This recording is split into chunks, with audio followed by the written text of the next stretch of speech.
Muses where everything is awesome. Yes, it is precious. And I'm so happy to be here on this midweek and musing. And usually I muse upon, of course, what makes me laugh, makes me cry, makes me happy, makes me sad, or just really ticks me off. Well, this is going to really tick me off from a certain point of view. And the reason why I say that is, I mean, can you really keep up outrage? I mean, you can't constantly be outraged by what is horrible. Didn't we all know that this is exactly what was going to happen when Greta Gerwig was going to adapt Narnia? I mean, for crying out loud, nobody trusts them to adapt Narnia, no matter who it is, because nowadays we know that they just hate Christianity. Well, we always know they hated Christianity, but like when you look at the movies that came out, I think 2005, 2006 was when the first Narnia one came out. They did a trilogy that was respectful to the source material. I mean, yeah, there was some silliness in especially the second one, and not perfect, but definitely the allegory was there. They knew what they were adapting, and they were pretty faithful, I think, to C.S. Lewis. Now, unlike, say, The Lord of the Rings, the Narnia books are a one-to-one allegory. I mean, it is absolutely, positively the truth, the this, that Aslan is Jesus. The whole reconciliation thing with Edmund, and then at the end where they have the passion and the resurrection of Aslan. I mean, it's Easter. I mean, come on. It is a one-to-one allegory. So you know that you couldn't trust this adaptation. We can't trust any fantasy except for one, and I might get into that today. And such a surprise, I think that we're all just flabbergasted. But then we get confirmation, as though we didn't need confirmation, but now we know we have definite confirmation from the editor of what they are going to be doing with this work. And of course, making it their own. Making it their own. We will get to that in a minute. But first, I want to say hi. Hello, I see you all here lurking in the background. Thank you for being here. Ed is Snortopoopas Kubert, and Snortopoopas Kubert is a member. He is a muser of House Rose. Thank you very much for your support. Always great to see you. Did she adapt all of the Christianity out of it? Well, we don't know.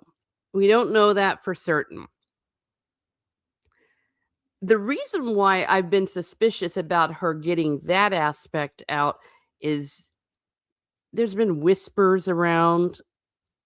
I don't know if it was quite influencers or whatever, where it's like trying to say it wasn't a Christian allegory. And I'm like, yeah, it is. I mean, it's so on the nose that that was a disagreement that Tolkien had with C.S. Lewis. So we don't know. What we do know is the quote I have today. We do know they said it's going to be rock and roll.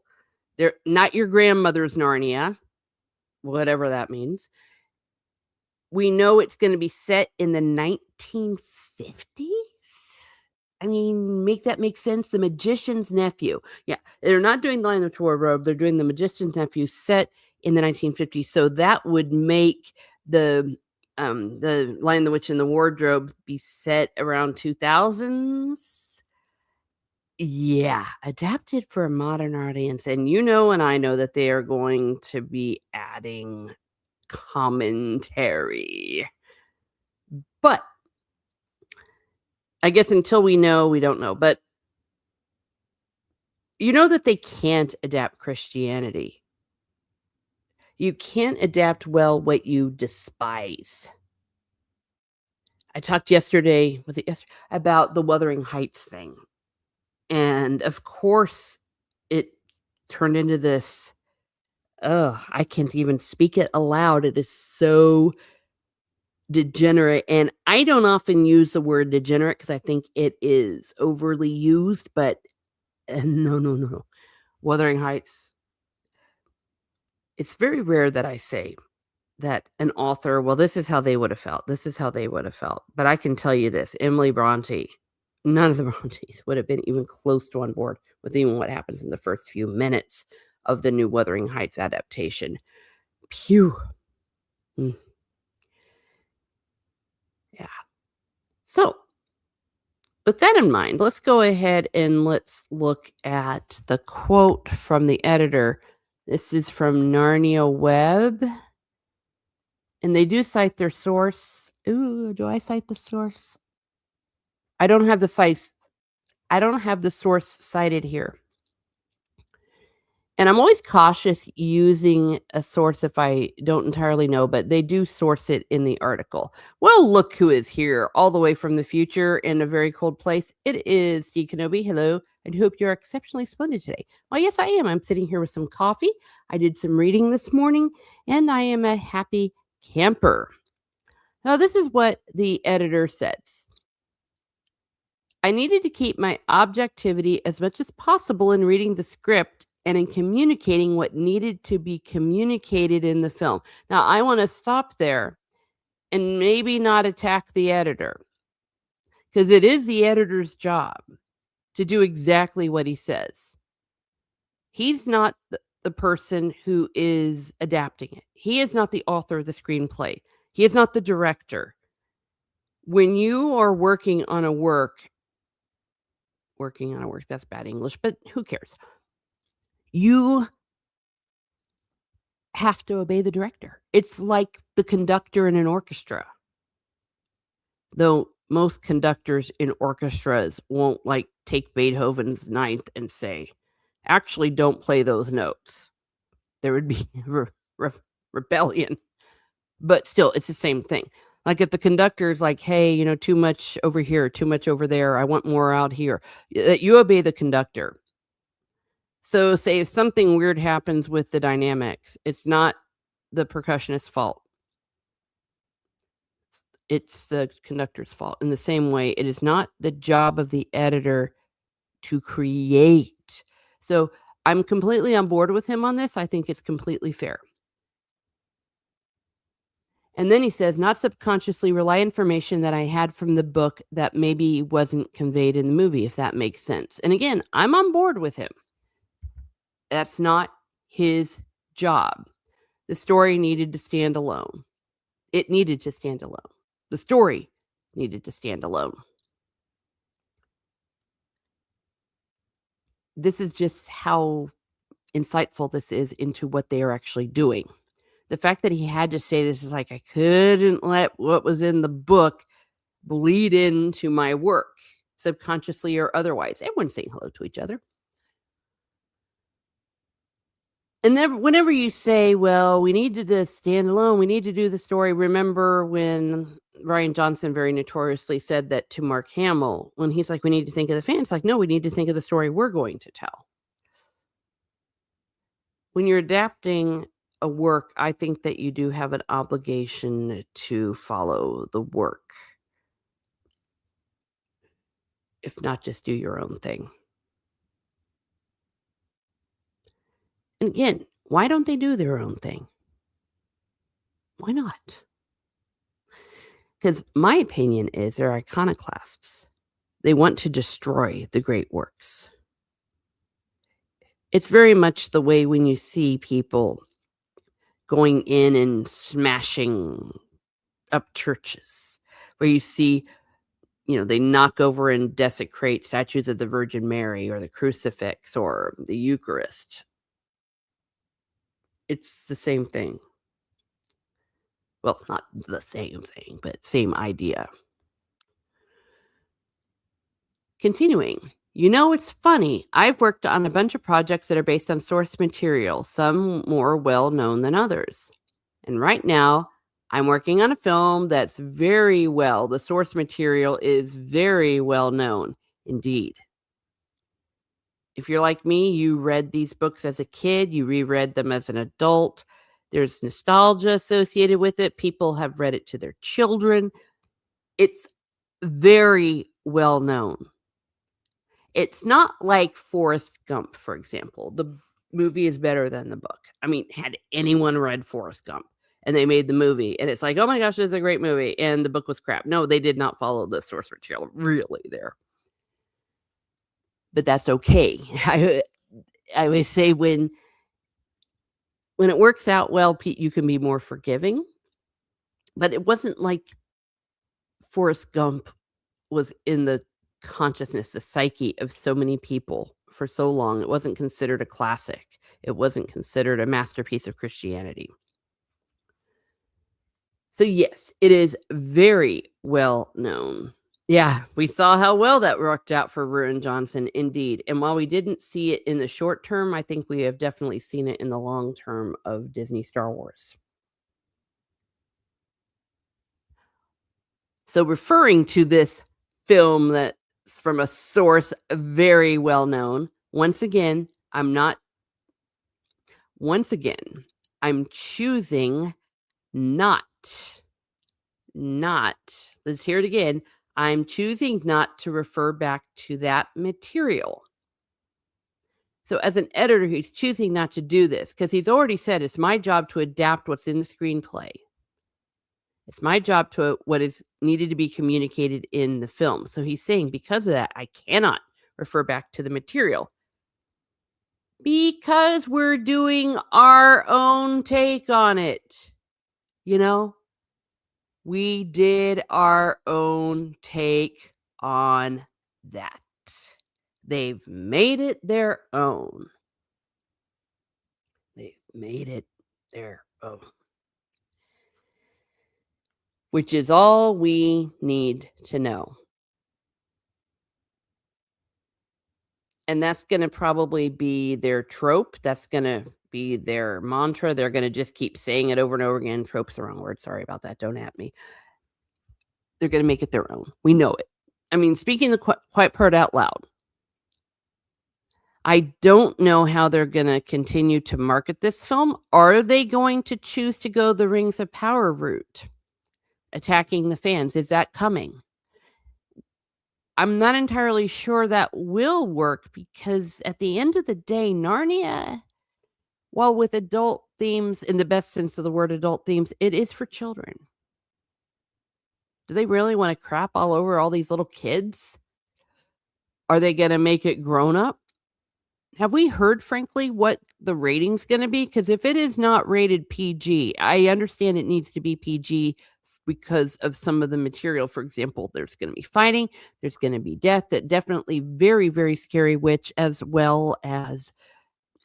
Oh, wait, I'm thinking of the Lion, the Witch, and the Wardrobe. But in general, okay, we'll go back to the Magician's Nephew. Maybe not so much, but still, the themes are pretty scary. They're pretty intense, and definitely parental guidance is suggested. It's not a rated G work. PG's going to be fine. If it comes out PG-13, then we're going to really know what we're dealing with. We will. That just can't happen. I'm maybe a bit alone where I didn't mind and in many ways liked the Little Women that they did. Greta Gerwig, rather, she did it differently. She did it backwards, which I thought was a very interesting choice. And for the most part, she remains pretty true to the work. She didn't deviate from it. Yeah, they threw in a few feminism lines, but it wasn't out of place because if you know Louisa May Alcott, the things that she stood for. They did the same thing in the 1994 version where they talked about women's suffrage.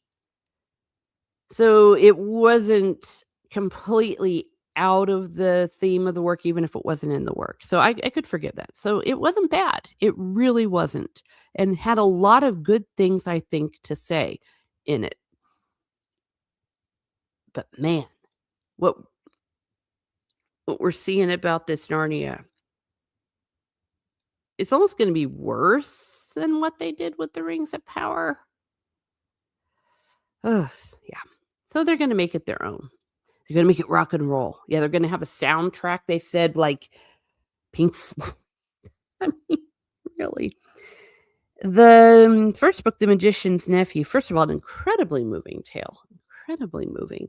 You know, this little boy whose mother is dying, and there's themes of original sin. We kind of see the original sin to a certain degree. I can see her reinterpreting that. But they're telling us the quiet part out loud. So should we get mad? Oy. If this were 10 years ago, I think my energy would be far more energy like than it is in this. It's like, okay, who cares? It's a day that ends in Y. I'm not going to hate watch this. That'll be hard to do because I think that I'll want to review it, but I really don't want to give a penny because I think that the best revenge we can get on these individuals is to not support it. It's already a little bit DOA because of the whole Netflix thing. I think it has a limited release in the cinema. I don't subscribe to Netflix anymore for about 3,000,000 reasons. I do not subscribe to them. So they don't get a penny from me. No judgment if people do. I'm not going to be one of those people that says you're not a real fan or you're a terrible person if you do. That is up to someone in their own conscience.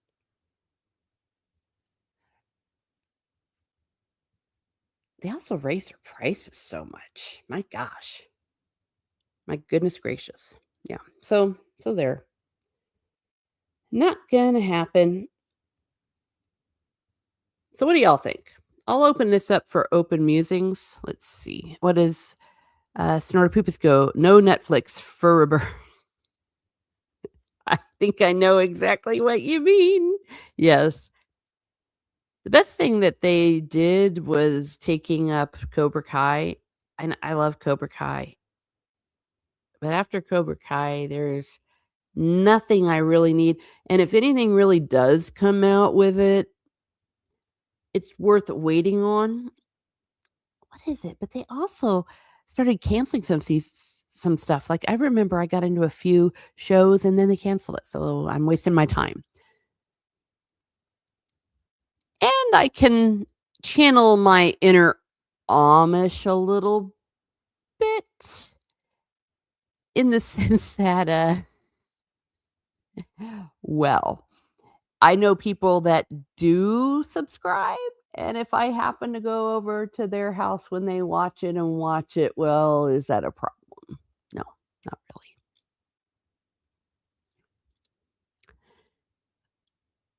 I'll see. I'm going to open this up to general musings because I like to muse. Let's see, banners.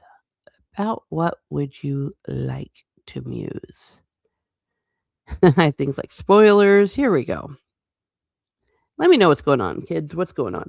I'm definitely enjoying my reread of Wuthering Heights. I'm up to chapter 3. I'm going to be doing another stream about that. I will continue with Harry Potter. Don't worry, but I'm not in a hurry about Harry Potter. Who knows? Maybe as we get closer, I'll do The Magician's Nephew. I think it's supposed to release next year, if I'm correct. I think it is. But about what would you like to muse? Well, one thing that I would like to muse about, okay, Snortopoopas says here, I think adaptations need to be faithful to the author's intent, and Lewis was specific about that. Yeah, there's no question about it.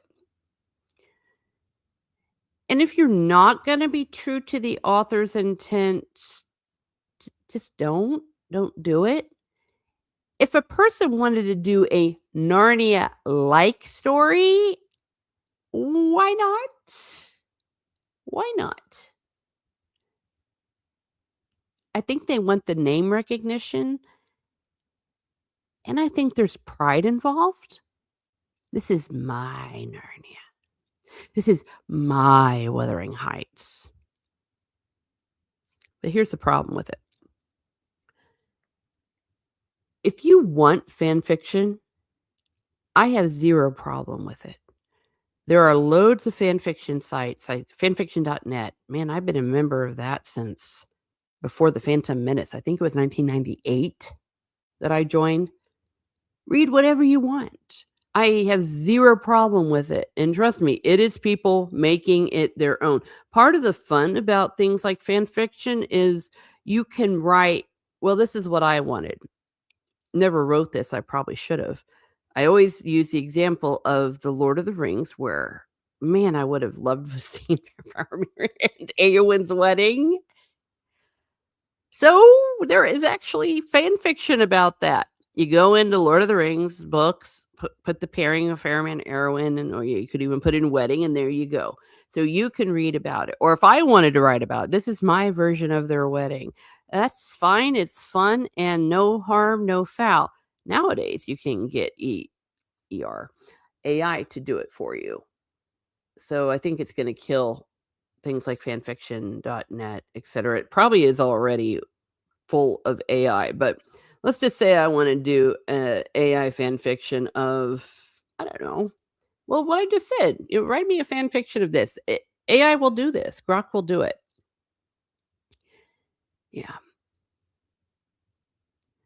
Again, I use the example of an orchestra. If I'm conducting a great work by Mozart, I never have, by the way. But let me rephrase that. I absolutely have. I'm also thinking of Thomas Tallis. That's great, great literature because he wrote works that were appropriate for children. Long story, maybe a thing for another day. But imagine if I took the round. That's one that is good for children. It's sometimes put to the words of "Praise God, from whom all blessings flow." And I just decided to make it my own. First of all, the kids would be like, "What?" The people in the audience would be like, "What?" It would just be crazy. Like, you know what? Let's just change this. Let's change this note here. Let's change this note there. There would be a problem. It wouldn't be Thomas Tallis's round anymore.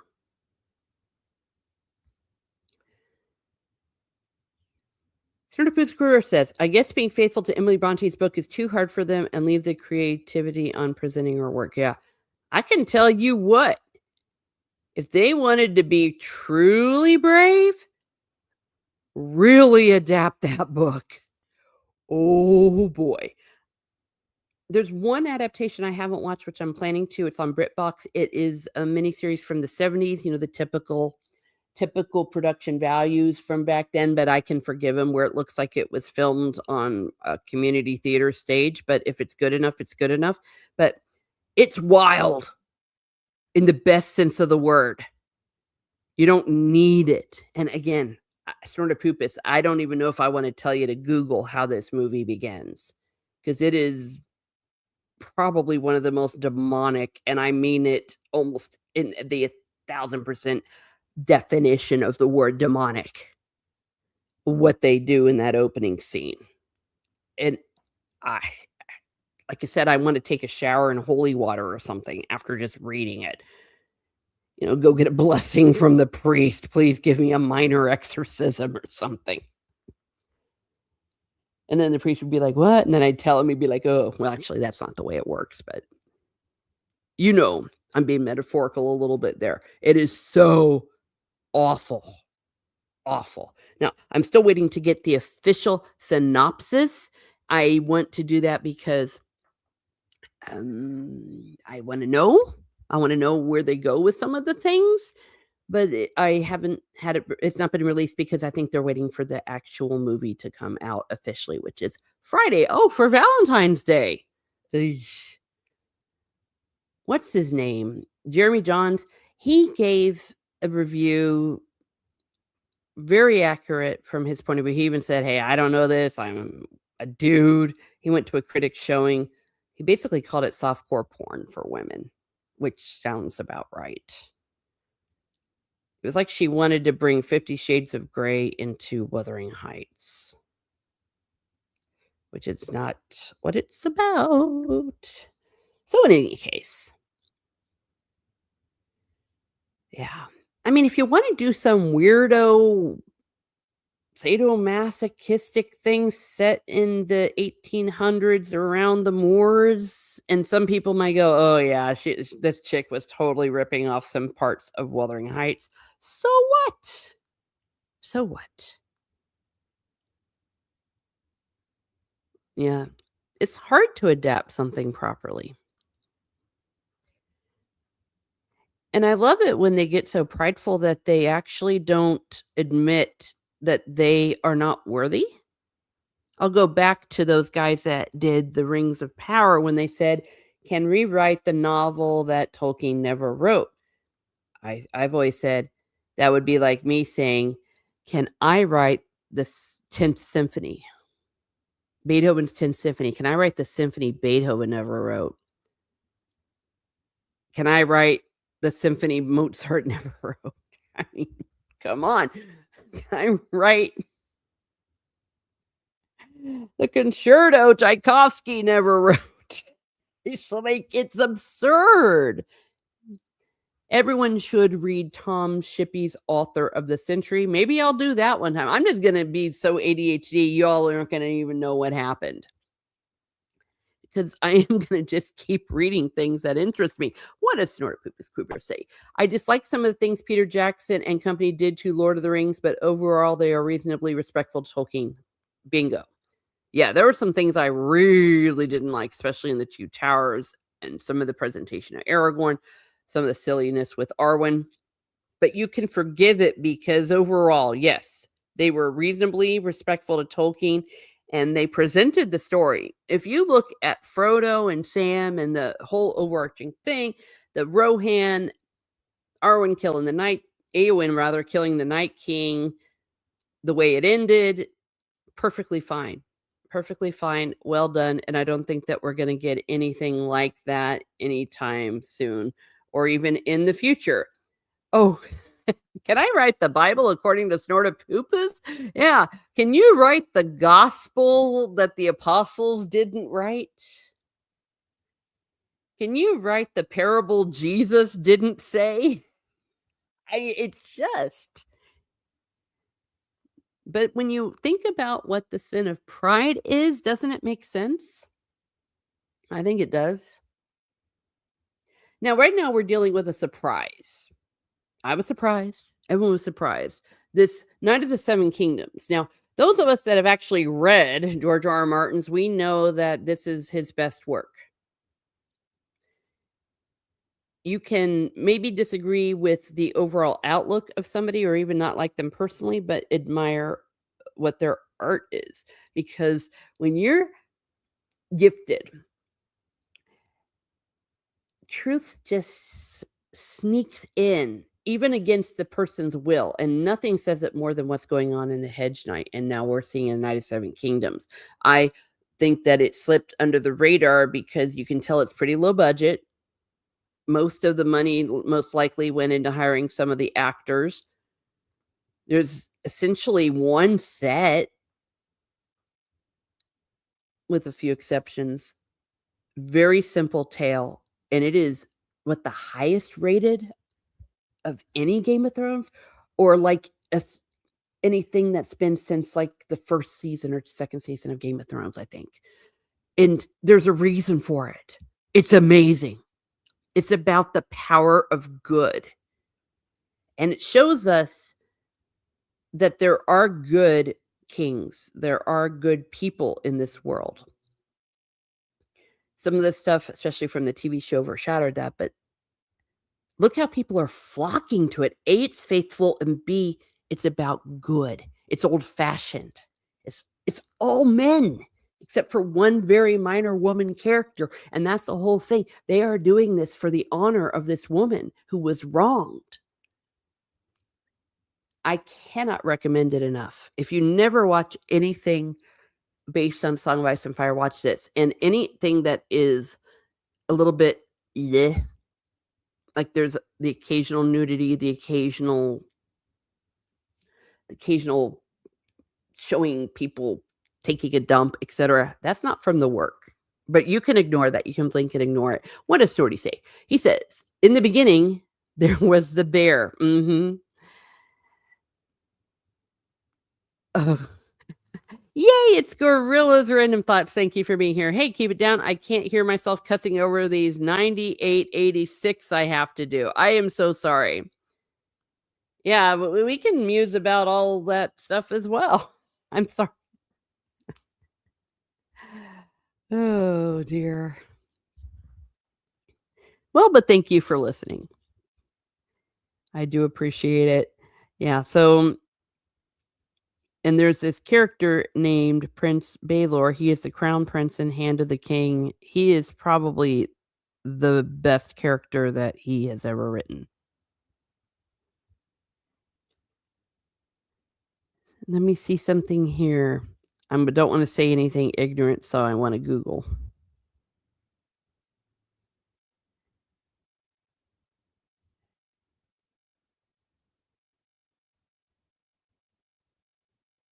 My goodness, there's all sorts of things. I'm looking up what an 8686 is. I hope I don't sound silly.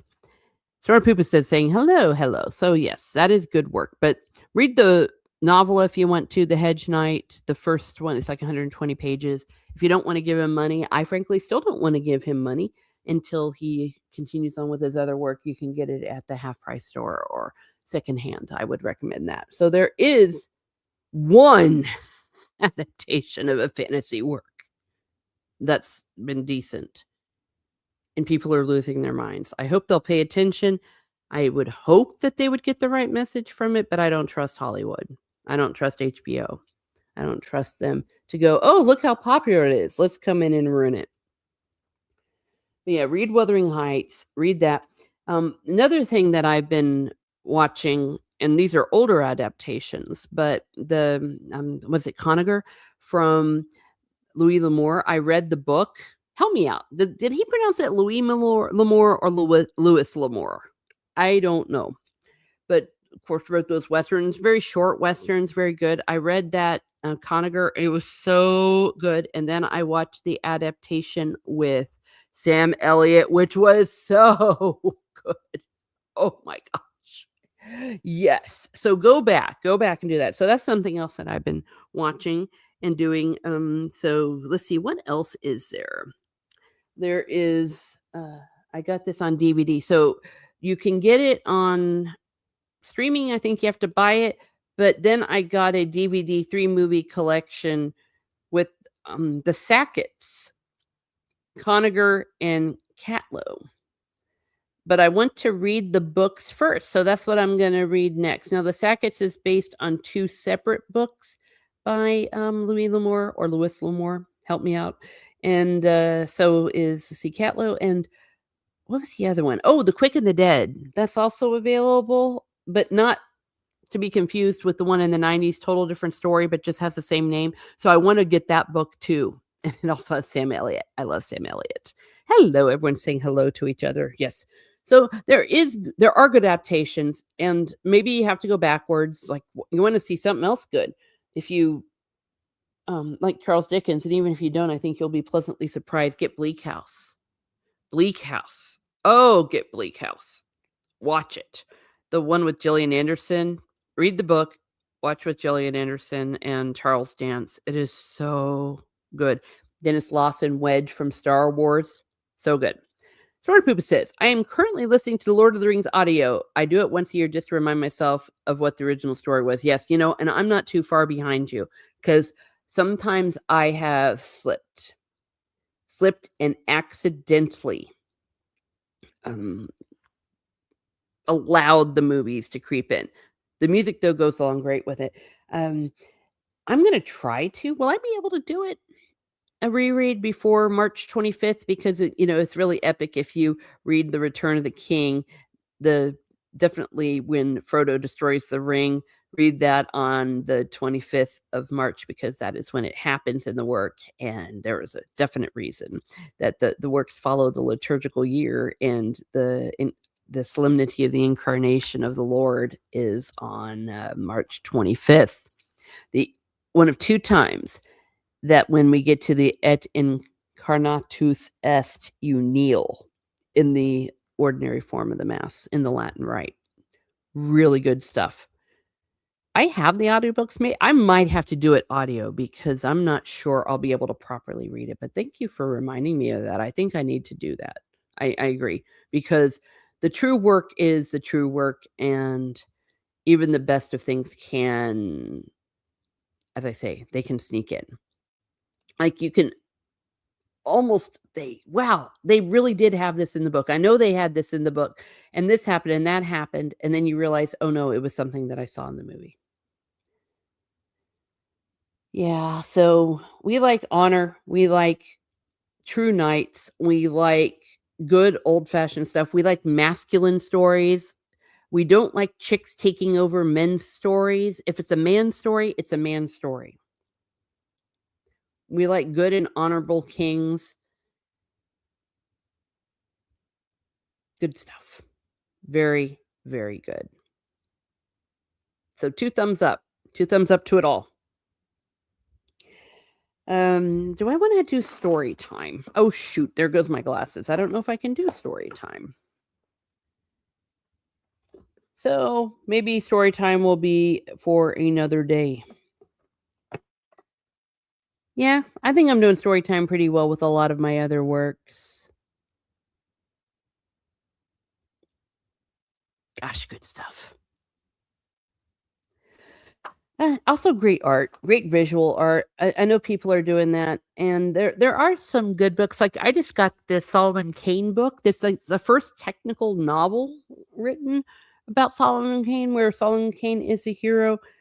Robert E. Howard had short stories. It's one of his greatest creations. I think it's good stuff. Oh yes, yes, yes, yes, indeed. So I think I'm going to wrap up this party. I think that these are good things, and please keep in mind that, we've got what's coming up, and they're just showing us who they are and what they are, and we don't have to take it anymore. We do not. Not gonna happen. Don't need to. So, I wanna give a shout out, once again to Snortopoopas Kuber, Chuan Su, and see, I have 3 oh, Deeple 101. They are, you all are members of my channel. So is Prophet of the Dragon and Snortopoopas Kuber. Oh, sorry. I've already said Snortopoopas Kuber and Salty Traveling Sea. Now, if I'm correct, Snortopoopas, I don't believe you have content on your channel. If you do, let me know and I will start sharing your link because that is one of the perks that you get when you are a member. I can only offer basically shout out perks and appreciation, and that is why it is only 99 cents. It is the lowest it can be because I want to be fair and give people the material that they pay for. So, here we go. Those are the links. Those are the shout outs. And I just really hope that you all just find good material and things that inspire you, that want to make you better, that want to make you higher than yourself. And again, that's why I love the Dunk and Egg stories and definitely the Hedge Knight. I mean, you will just cheer for Dunk. It's good times. Good times. So, what's coming up? To more Wuthering Heights, more musings as they come to me, maybe some more Hedge Knight things. I don't know. I will definitely be reading the next work once the TV show is done, but I don't want to accidentally spoil anyone, even though I always tell you. So, thank you very much for being here. Have a great day, everyone. Have a great day, and be certain to not make an adaptation your own.